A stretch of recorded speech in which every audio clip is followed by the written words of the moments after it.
The Art and Science of Personal Magnetism by William Walker Atkinson. Chapter 1. Understanding the Nature and Reality of Personal Magnetism. It is a curious and well-nigh ironic circumstance that there should coexist, within the general populace, a widespread acceptance of the existence of personal magnetism, while simultaneously there remains a profound ignorance regarding the true nature of this potent force.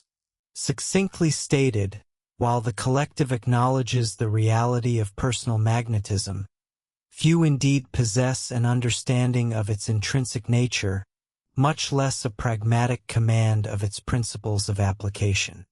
A conviction regarding the existence of a personal power, influence, or atmosphere inherent in certain individuals, enabling the possessor to attract, sway, dominate, or control others, has been maintained by humanity since the earliest epochs of recorded history. Many of the most ancient archives of our race contain allusions to this arcane and enigmatic power possessed by select figures, which empowered them to draw or sway their contemporaries. Furthermore, tracing the trajectory of written history through the ages, one may discern a constant reference to this singular individual capability, a force so universally acknowledged yet, paradoxically, so little comprehended. Descending to the contemporary era, an age wherein immense attention has been devoted to the study of psychology and psychic subjects inter alia, we observe that while the ancient credence in personal magnetism has been fortified, there exists concurrently a scarcity of public enlightenment regarding the essential nature of the force or the optimal methods for its utilization and deployment. However, this aforementioned deficiency in knowledge is restricted to the general populace. In all epochs, there have existed a select few advanced individuals who have comprehensively grasped and wielded the force of personal influence. Not only have the occult scholars of the past possessed this erudition, transmitting it to their successors, but many of history's preeminent figures have likewise acquired a thorough mastery, employing it to advance their personal ambitions. In certain instances, individuals of this latter category received direct tutelage from occult instructors. Yet, in numerous cases, they fortuitously discovered the existence of this power within themselves, subsequently advancing their understanding of the subject through meticulous inquiry and study, accompanied by unceasing experimentation. Many among them, in their writings or discourses, have attested to their knowledge and utilization of this most marvelous power. It is an arduous task to define the term personal magnetism with precision, so scarcely are its principles comprehended by the multitude. The lexicons afford us scant assistance in this matter, so vague are their nominal definitions. Perhaps the most accurate definition is as follows. The potent, singular, yet little understood power, force, or influence exerted by certain individuals in varying degrees, by means of which others are attracted to, controlled, dominated, or swayed by the possessor. A form of mental influence exerted by specific individuals over those with whom they interact. The principal objection that I personally harbor regarding the aforementioned and otherwise reasonably adequate definition is that it implies that only select individuals possess personal magnetism, the corollary being that the remainder of the race is destitute of it. This, in my estimation, is a grievous error. The truth is that each and every individual is endowed with a certain degree of personal magnetism, and that each person may augment this degree and fortify the power through knowledge and practice. Even the most seemingly unmagnetic person possesses personal magnetism, perhaps even to a considerable extent, yet is generally so uninformed regarding the nature of the force and the means of its employment that he or she actually repels others rather than attracting them. For, let it be distinctly noted, personal magnetism, akin to material magnetism, may repel as well as attract. It possesses a positive as well as a negative polarity.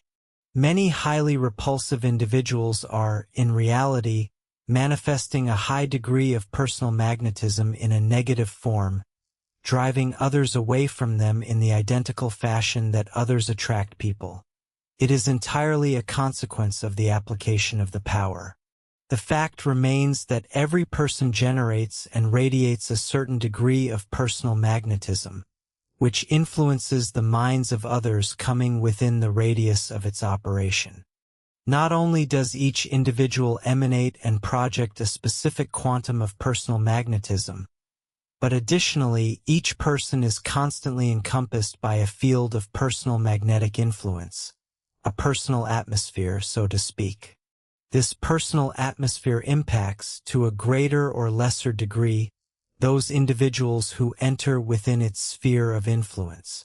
This personal atmosphere differs significantly in degree of potency, extent, and general character among different individuals. The average individual possesses but a feeble personal atmosphere, which extends only a limited distance on all sides. Conversely, the strong characters of the race are surrounded by an expansive personal atmosphere of great power, particularly when they are stimulated by any intense emotion, sentiment, or desire.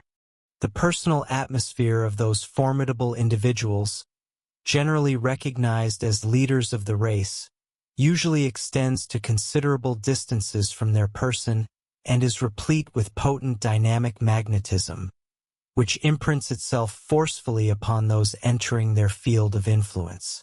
Yet even the weaker individuals of the race, whilst employing personal magnetism unconsciously, exert at least some degree of influence upon those in their vicinity. It requires but a momentary reflection to recognize that some persons emanate an atmosphere of geniality, luminosity, and felicity, which beneficially affects all persons with whom they interact. Others, in like manner, are enveloped in an atmosphere of melancholy, pessimism, and despondency, which adversely affects those approaching them. These occurrences are too commonplace to elicit curiosity among average persons. Yet, in this phenomenon may be found the key to the higher forms of personal magnetism.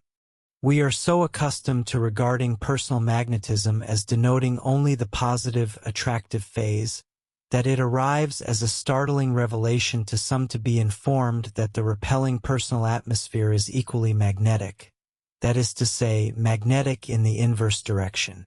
This should evoke no astonishment when we recall that even the physical metallic magnet repels, under certain circumstances, as vigorously as it attracts under others. There are, admittedly, certain individuals who appear neither to attract nor to repel, yet this does not invalidate the general rule. These neutral individuals are usually characterized by weak magnetism and feeble character.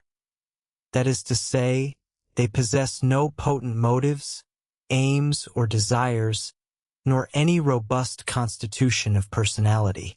Each faculty of the mentality is neutralized by some opposing faculty of equal strength, and the result is a neutral condition akin to tepid water, neither hot nor cold.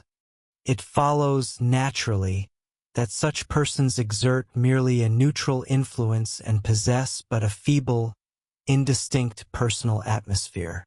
They neither attract nor repel. They simply weary the persons with whom they come in contact. Some may posit the query that if, as I have stated, each and every person is possessed of personal magnetism, then why should anyone concern himself further with the matter, or study the subject of personal magnetism at all? Such a question evokes a smile upon the visage of those who possess knowledge of the subject, so puerile does it appear to them. While it is true that each and every person is endowed with personal magnetism in some measure, it is equally true that the majority of persons possess but a weak magnetic force. and that often of a negative or deleterious character. Furthermore, it is a verity positively ascertained by those who have mastered this subject that even the most enfeebled and negative individual may so cultivate his or her personal magnetism as to gradually acquire a degree and character of influence commensurate with those who originally advanced far beyond them in magnetic endowment. One may fundamentally transmute the nature of one's personal magnetism from negative to positive, from undesirable to desirable, through meticulous study and practice in accordance with the methodologies I shall delineate within this volume.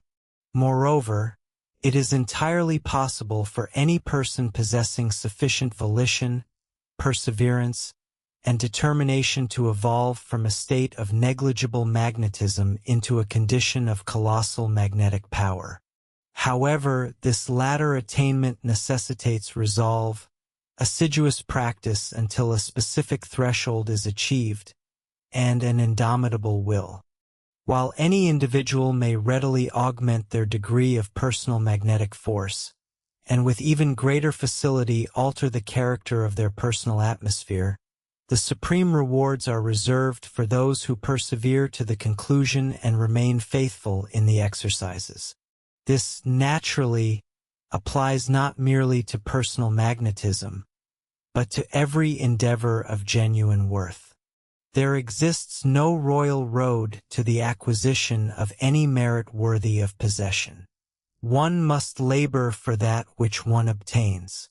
The accolades are not for the infirm of purpose or the dilettantes, but for the persistent, earnest individuals who remain steadfast until they succeed. In this treatise, I entrust to you the key to the secret of personal magnetism, yet it remains for you to determine the precise measure of success you shall attain. I provide the superior instruments and instructions regarding their utilization, but the remainder of the undertaking rests with you. This, however, I shall declare: success must and will be yours if you adhere to the instructions with care, persistence, and perseverance. That is the limit of the assistance I can render. The rest lies within your own hands. Chapter 2. The Dual Poles. Coordinating Mental and Physical Forces. Certain authors discoursing upon the subject of personal magnetism have succumbed to the fallacy of presuming that the totality of personal magnetism is to be discovered within the phenomena of telepathy or thought transference.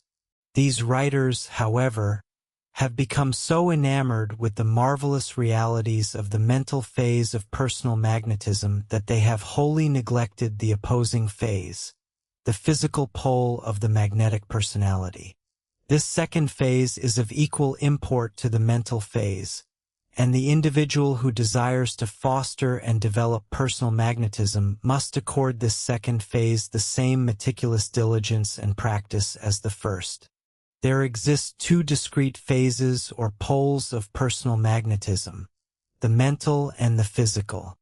One must not fail to observe this fact, for one's success shall be contingent upon the coordination of the force of both poles.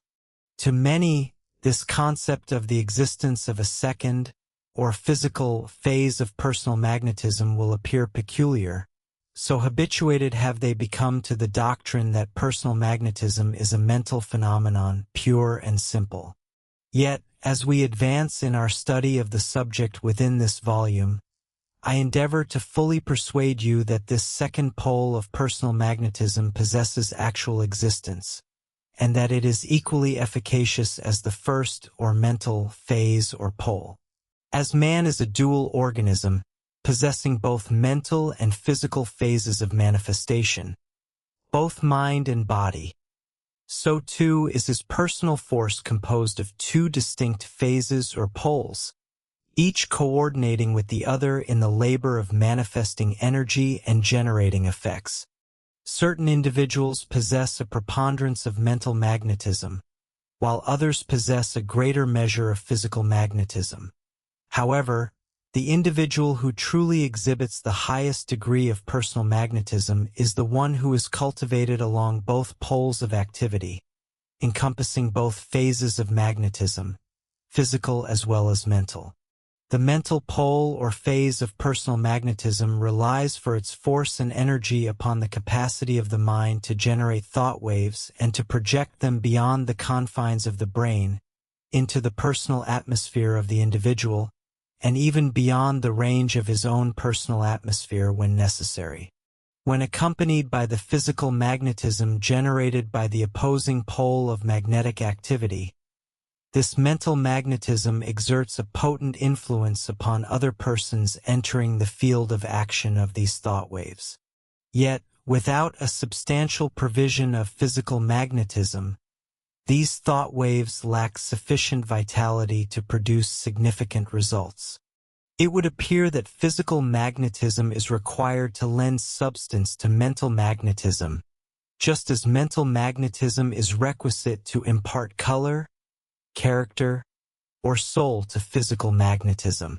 The two phases of magnetism must operate in concert to achieve optimal effects.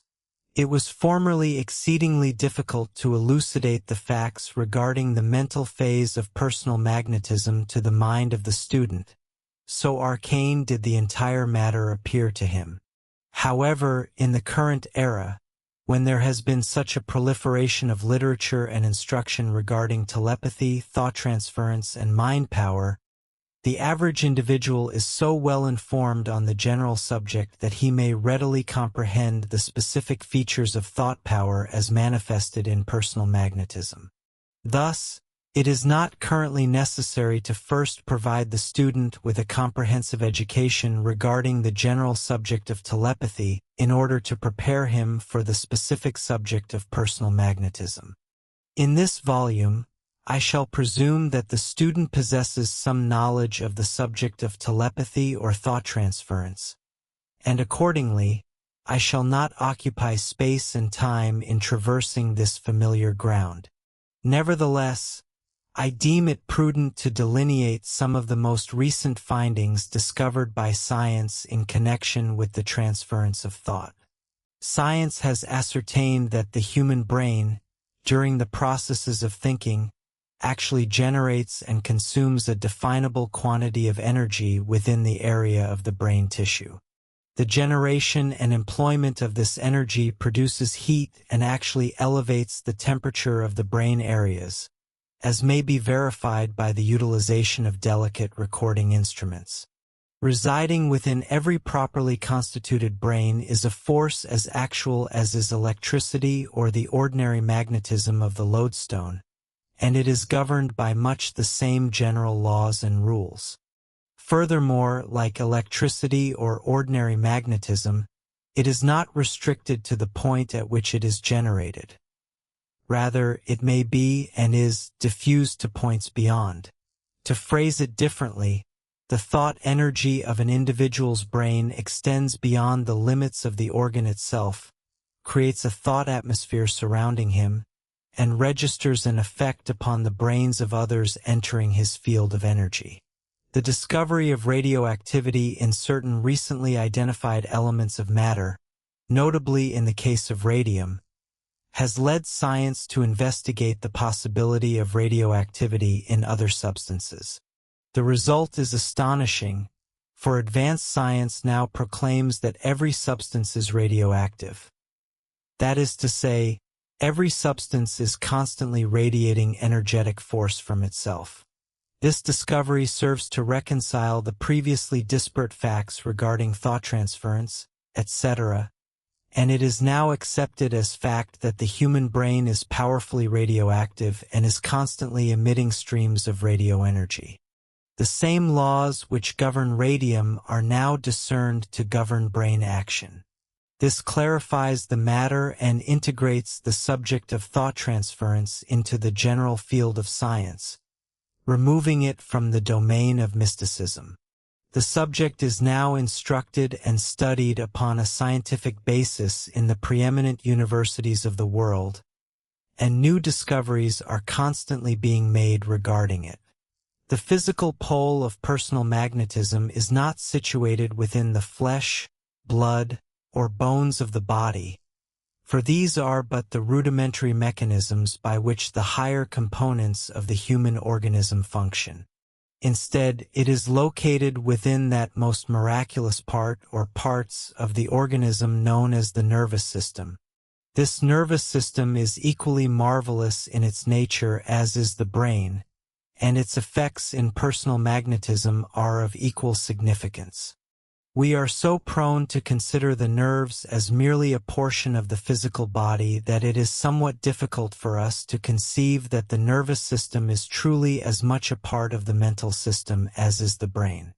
In fact, the nervous system is composed of almost exactly the same substance as the brain. Moreover, the nervous system generates energy of a nature very similar to that generated by the brain. Indeed, advanced science truly considers that the brain and nervous system are but parts of a singular entity, governed by the same general laws, and are to be regarded in conjunction with each other. Furthermore, the student of personal magnetism soon adopts this view when he observes the vital role performed by the great nerve centers in the work of personal magnetism. Therefore, although I designate the magnetism of the nervous system by the term physical, and that of the brain by the term mental, I do so merely to establish a facile distinction for the purposes of pedagogy and study. Ultimately, however, they are truly but parts of a unified entity, merely two poles of the same source of energy. The nervous system of the human being is veritably a most intricate mechanism. Its primary feature is the spinal cord, which extends through a channel in the spinal column or backbone, and which is directly connected with the cerebral matter within the skull. From the spinal cord emanate numerous sets of nerves, in pairs which ramify into finer filaments. These, in turn, branch into still finer threads and so forth, until each and every part of the body is endowed with a direct connection to the main nerve trunk. Additional substantial neural conduits descend into the somatic trunk, distinct from the spinal cord system, albeit interconnected with the latter via neural linkages. Within various regions of the anatomy, one may discover significant aggregations of neural matter, manifesting as intricate nodes or convolutions of nerves. These centers are designated as a plexus or plexuses. The principal among these is the solar plexus, situated immediately posterior to the epigastric pit, which assumes a role of such vital magnitude in the individual's existence that a severe impact delivered directly upon it may precipitate the cessation of life. The nervous system not only transmits communications from the disparate regions of the physique to the cerebrum, but also functions to disseminate motive energy to the various appendages and organs. In essence, there can be no physical movement whatsoever unless the requisite impulse is transmitted via the neural pathways. Should the nerves regulating any specific section of the anatomy suffer paralysis, that portion is rendered devoid of motility. Thus, it becomes evident that the nervous system constitutes an integral component of the body's grand apparatus of energy generation, contributing to this function in equal measure to the brain itself. Retain this concept perpetually, for it serves as one of the fundamental instruments for unlocking the secrets of personal magnetism. When one recalls that this neural energy emanates beyond the physical confines of the body, precisely as does the energy of the brain, one may commence to perceive my intent in elucidating the second pole or phase of personal magnetism, namely the physical pole. This, in reality, constitutes the phase of magnetism engendered and radiated by the nervous system, and particularly by its significant centers, the plexuses. I surmise that you are now beginning to grasp the concept, notwithstanding that I have scrupulously eschewed technical scientific nomenclature and have articulated my thoughts in the most elementary phraseology. Chapter 3. The Mental Phase. Atmospheric Saturation and Volitional Projection. The cerebral aspect of personal magnetism is contingent upon two coordinated manifestations of mental potency. Specifically, the maintenance of specific mental states until the psychical atmosphere becomes saturated with the vibrations of those particular conditions, and the conscious projection of mental currents from the cerebral centers through the volition of the individual. I shall now undertake to delineate these two mental phases of manifestation in comprehensive detail. It is a verity recognized by all scholars of this discipline that the specific quality of an individual's mental atmosphere relies exclusively upon the nature of the mental states harbored by that person. The mental atmosphere of the sanguine, expectant individual comprises vibrations of a hopeful and buoyant nature, which tend to impress and influence other persons entering the sphere of his personal activity. Conversely, the mental atmosphere of the morose, despondent individual consists of vibrations possessing a gloomy, depressive character, which impress and affect individuals coming into contact therewith. In a similar fashion, all of one's mental states will become manifest within his mental atmosphere, and consequently will impact those with whom he interacts closely. The validity of the aforementioned statements will become evident to anyone who accords the matter a moment of scrupulous consideration, whilst recalling the impressions formed when engaging with various individuals.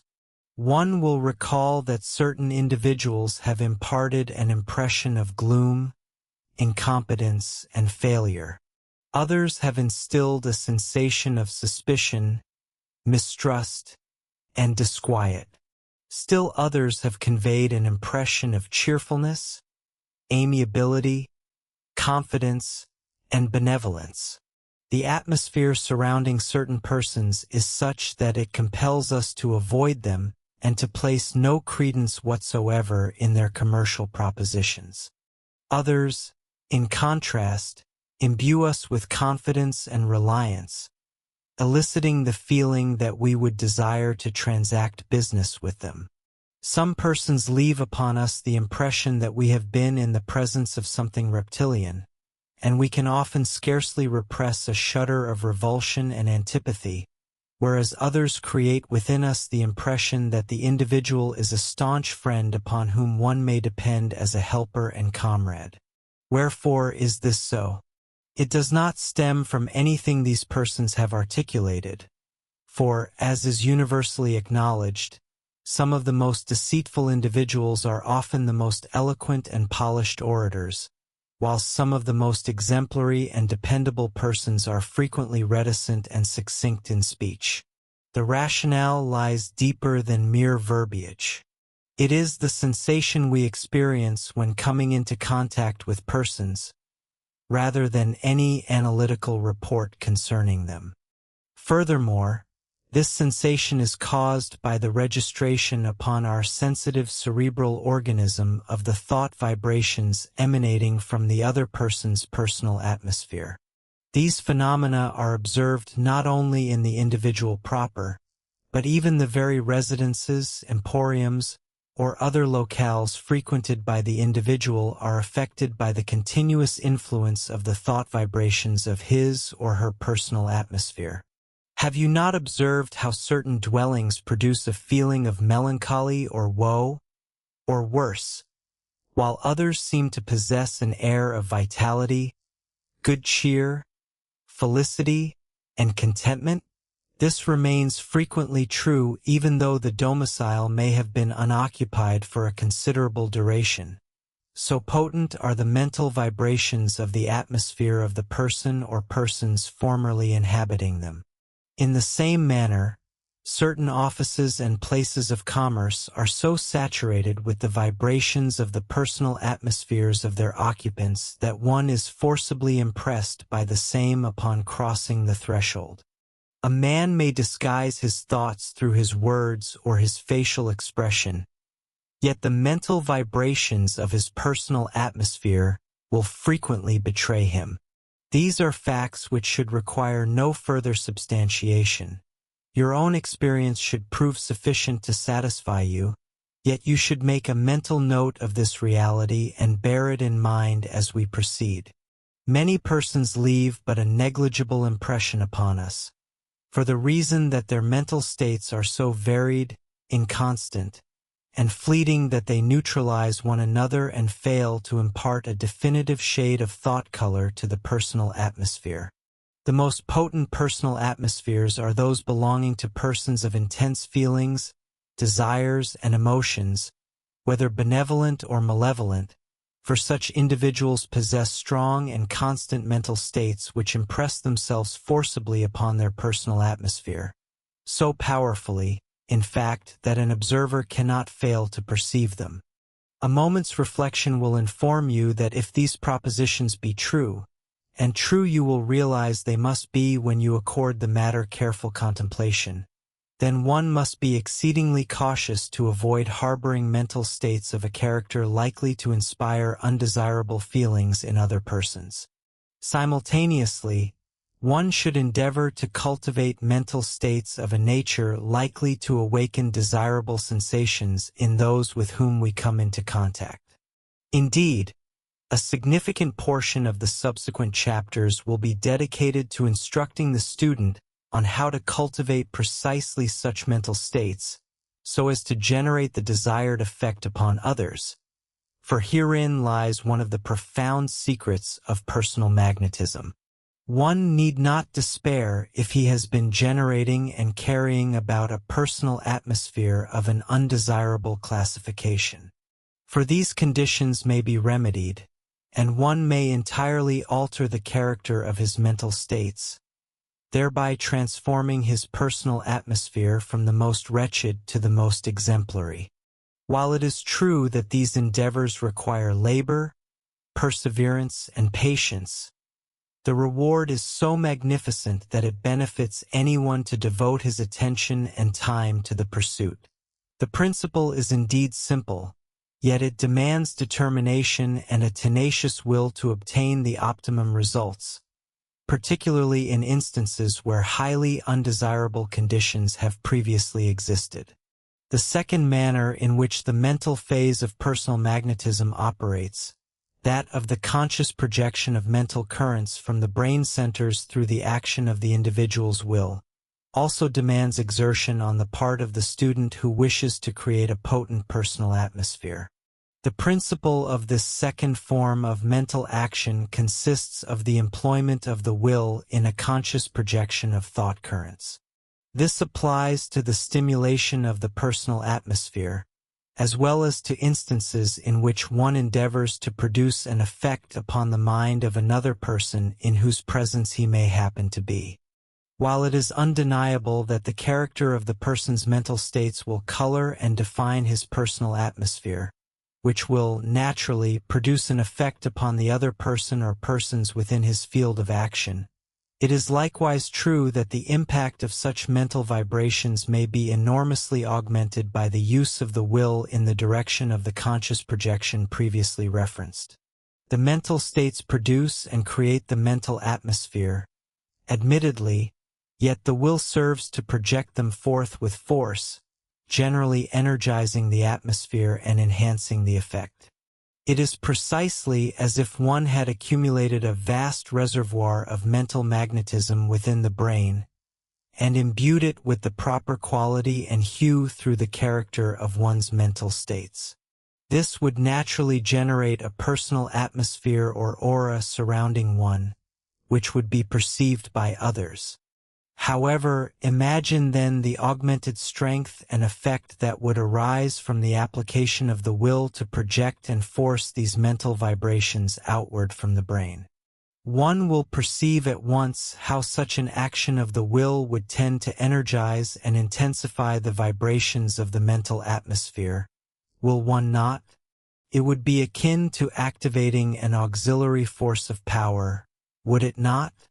Most certainly it would, and one may achieve this effect whenever one wishes to do so, by utilizing the methods which shall be imparted in this volume as we proceed. Furthermore, upon brief reflection, one will perceive how significantly potent the influence upon a specific individual becomes when, supplemental to the undulations of our personal atmosphere, we augment the operation with a distinct current of mental energy, directed steadily and acutely toward his intellect through an exertion of the will. Do you perceive the essential premise? Initially, you influence the subject through the efficacy of your invigorated personal atmosphere. Subsequently, precisely when he has achieved the appropriate state of receptivity, you discharge a psychic projectile that strikes the very center of his consciousness with tremendous impact. Upon initial consideration, this may appear to be a most arduous undertaking, one necessitating the expenditure of a considerable magnitude of willpower on your part. However, this is not the case, for thought currents are highly responsive to volitional action. The primary necessity is merely to maintain the will firmly upon the objective, whereby the currents of thought shall flow forth through the channel thus established for them. It is analogous to holding a rifle correctly aimed, permitting the explosive force of the powder to drive the projectile to its destination, or, similarly, to directing the nozzle of a hose precisely where one desires the stream to travel, and lo, once the water is released, it flies directly to the mark, extending far beyond its departure from the nozzle's aperture. Potent individuals throughout history have employed the will in this manner, both for the creation of a commanding personal atmosphere and for the production of profound impressions upon those they desired to influence. In many instances, they may not have fully comprehended the precise character of the forces they set in motion. Nevertheless, they understood the practical methodology, even if they failed to grasp the theoretical causality.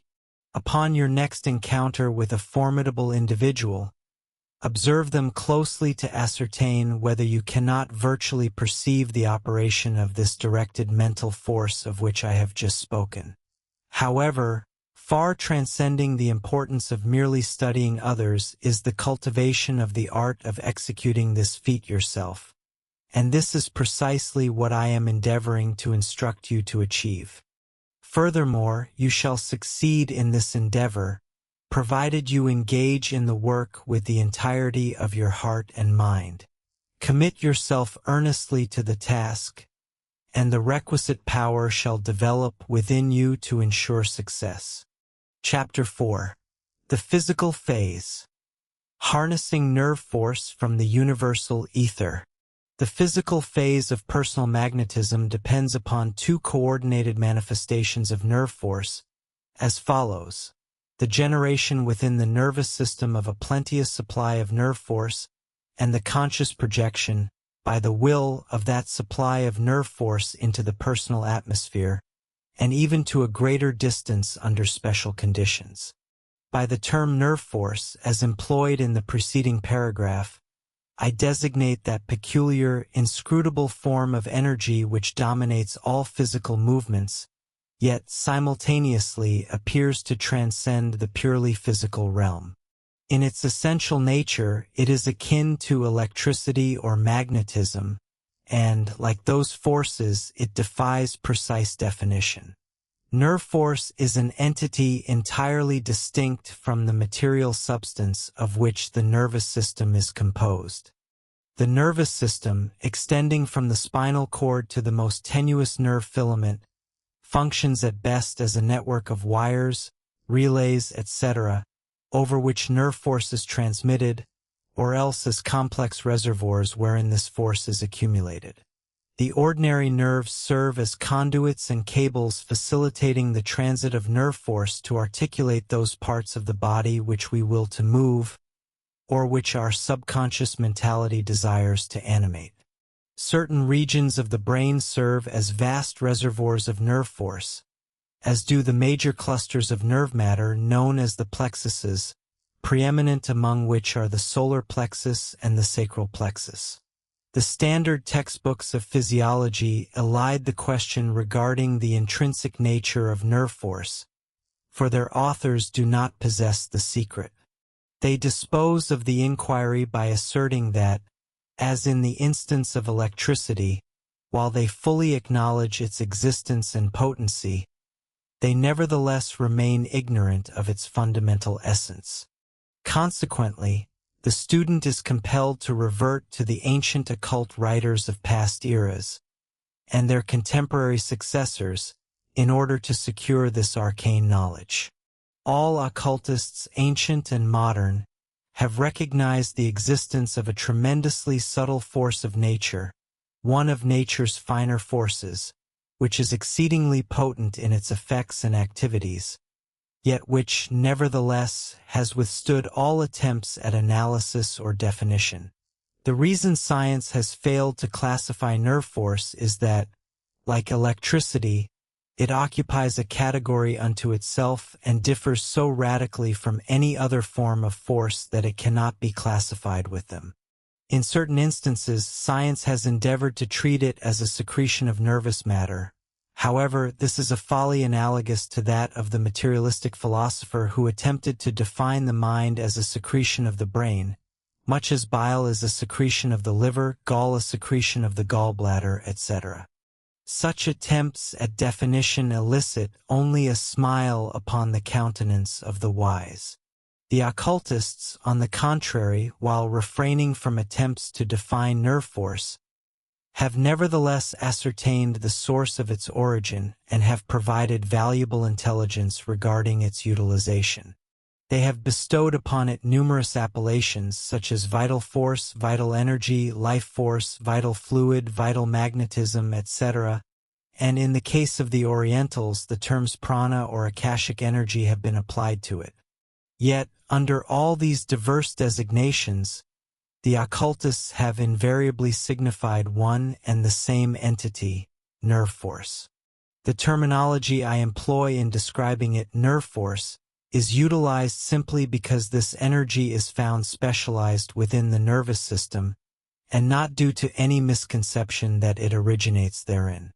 Indeed, as you shall presently perceive, it possesses a far more elevated and elemental source of origin. The antiquated materialistic school of physiology has attempted to demonstrate that nerve force, like bodily material, is derived from the food we consume and is created through the chemical combustion of the latter. This, however, is only partially correct.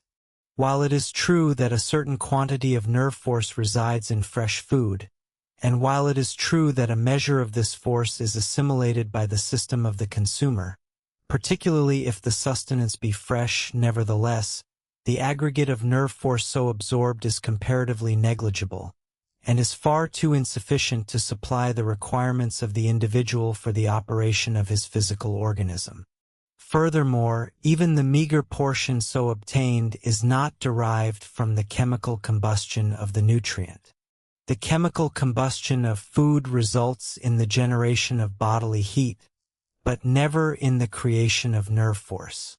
The authentic source of nerve force is identical to the source of electricity, namely the universal ether that permeates space.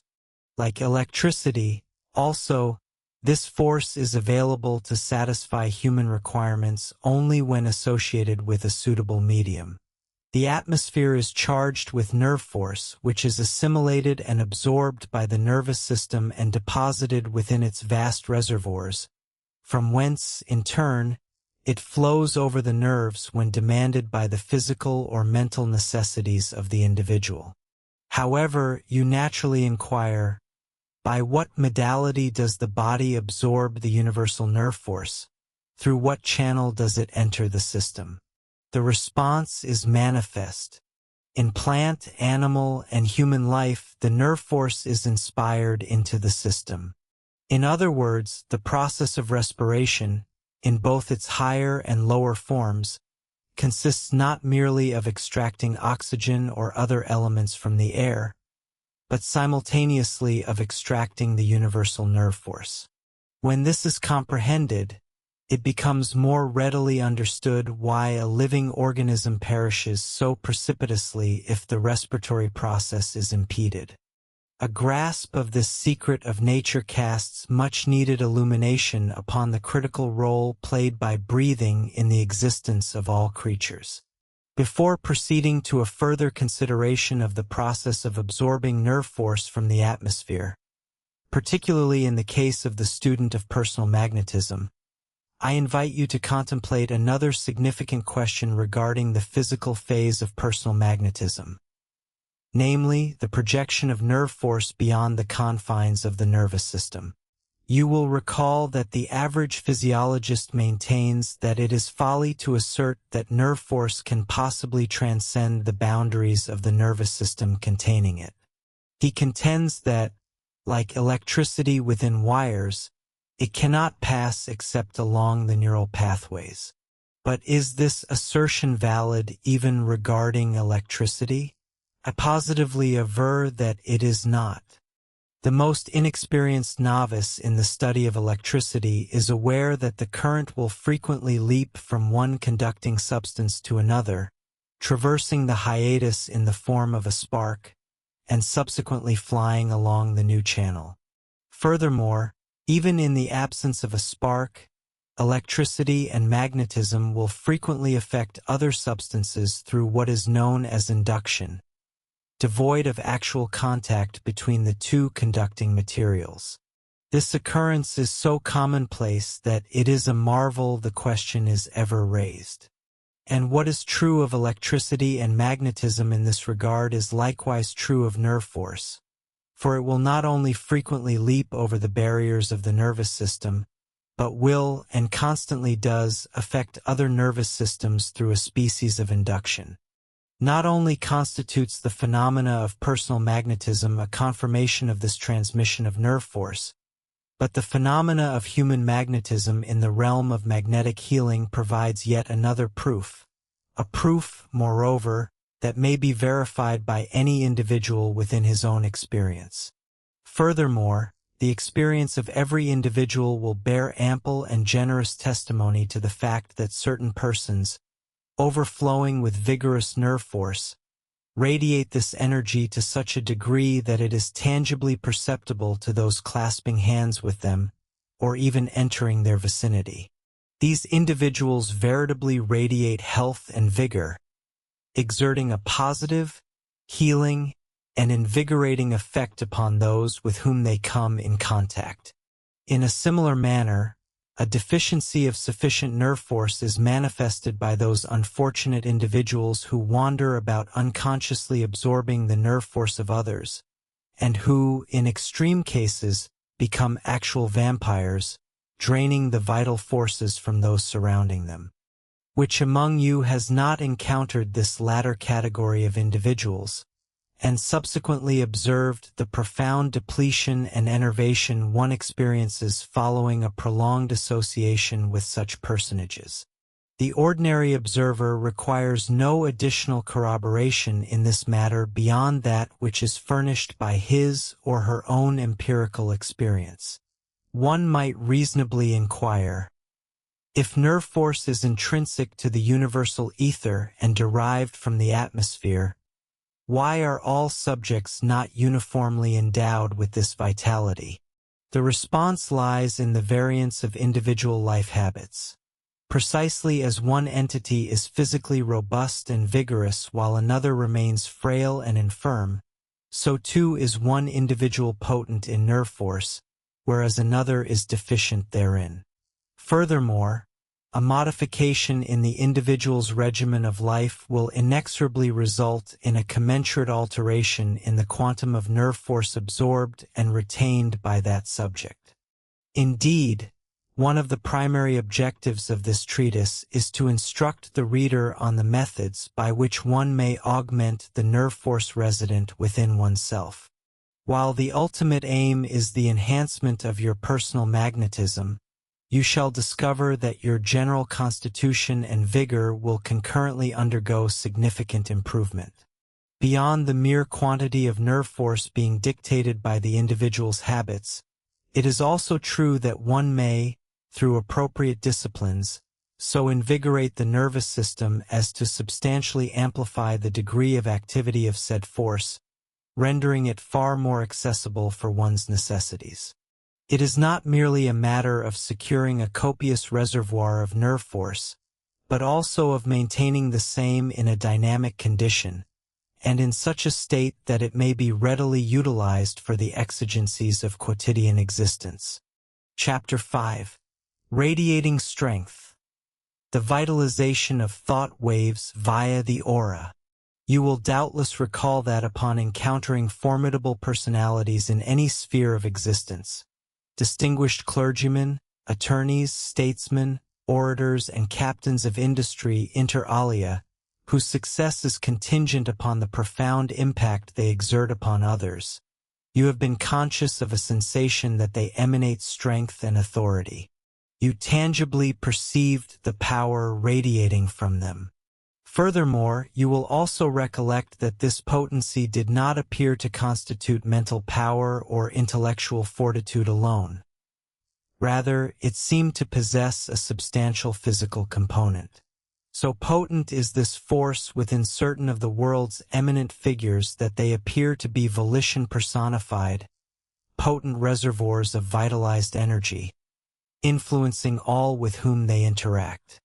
To discern the distinction between this force and pure intellectual strength or capability, one need only call to mind another category of gifted individuals, namely the distinguished scholars, authors, etc., and others who have cultivated immense intellectual prowess. These individuals are customarily devoid of magnetism, as the term is generally employed. They do not emanate or project force, and the element of physical magnetism is virtually non-existent. They appear as centers of immense intellectual energy, yet nothing further. I am not currently referring to individuals in whom the intellectual and the physical are harmoniously equilibrated and combined, but rather to those who are exclusively cerebral or intellectual. Brief reflection will elicit numerous examples of the archetype to which I allude. The educators, clergy, attorneys, and scholars whose intellectuality is highly developed, yet who lack that singular quality which commands the attention of others. Further recourse to your recollection will also demonstrate that the magnetic individual is almost invariably possessed of that indefinable essence which we designate as strength and energy. He may not be a corpulent or imposing figure. He may even be a gaunt, lank individual of slight frame and diminutive stature, yet even in the latter instance, he will remain wiry and akin to a coiled wire spring, replete with latent energy. The magnetic individual is never of the feeble, flaccid, invertebrate variety. I have observed these slender magnetic individuals upon their deathbeds, enfeebled by pathology. Yet even in their final moments, they conveyed an impression of resilient vitality. The alternative category of the magnetic person, the robust archetype, similarly conveys the sensation of power and fortitude, an internal essence that accumulates and radiates strength and authority. Is this not consistent with your own experience? Have you ever encountered a great leader, a magnetic personality, who failed to convey the suggestion of strength in the physical sense? I suspect not. Now, bear in mind that I am not asserting that physical nerve force alone comprises personal magnetism. Quite the contrary, there exist numerous individuals who possess and radiate physical nerve force yet are not personally magnetic in the comprehensive sense of the term. The amalgamation of mental magnetism and physical magnetism is requisite to produce the complete phenomenon of personal magnetism. Be advised. However, I do insist that mental magnetism, devoid of its physical counterpart, implies a condition akin to a disembodied intellect. It lacks substance and efficacy. The occultists posit that within the personal atmosphere of the individual, termed the aura, one may discern not only the vibrations of his mental states and character but also the vibrations of his physical magnetism, or nerve force, as I have designated it herein. They assert that to those possessing developed psychic or clairvoyant faculties, these nerve force vibrations are visible extending from the body some 2 or 3 feet in any direction, the entire aura assuming an ovoid configuration, hence its nomenclature. It is reputed to possess a tenuous violet hue, resembling a pale electric flame, and to oscillate and vibrate in a manner analogous to the undulations of heated air ascending from a stove, or from the ground on a torrid summer day, a phenomenon universally recognizable to every observer. They further maintain that when a potent individual exerts his volition, this nerve force, conveying his mental magnetism, may be perceived projecting in vast sheets or flashes from him toward the other person or persons. I do not profess to possess this psychic vision myself, yet the testimony of numerous psychic associates concurs in this matter and is consistent with the treatises of the ancient occultists. In any event, anyone experimenting with personal magnetism will be persuaded that nerve force or physical magnetism operates in precisely the manner described, notwithstanding that it remains invisible to the eye of the layman. Another crucial fragment of intelligence supplied by the occultists, which is fully corroborated by my own observations and experiments, and which, in fact, constitutes one of the foundational pillars of my system of personal magnetism, concerns the role enacted by nerve force in the phenomena of telepathy, hypnotism, mental influence, and cognate phenomena wherein the mind of one individual operates upon that of another.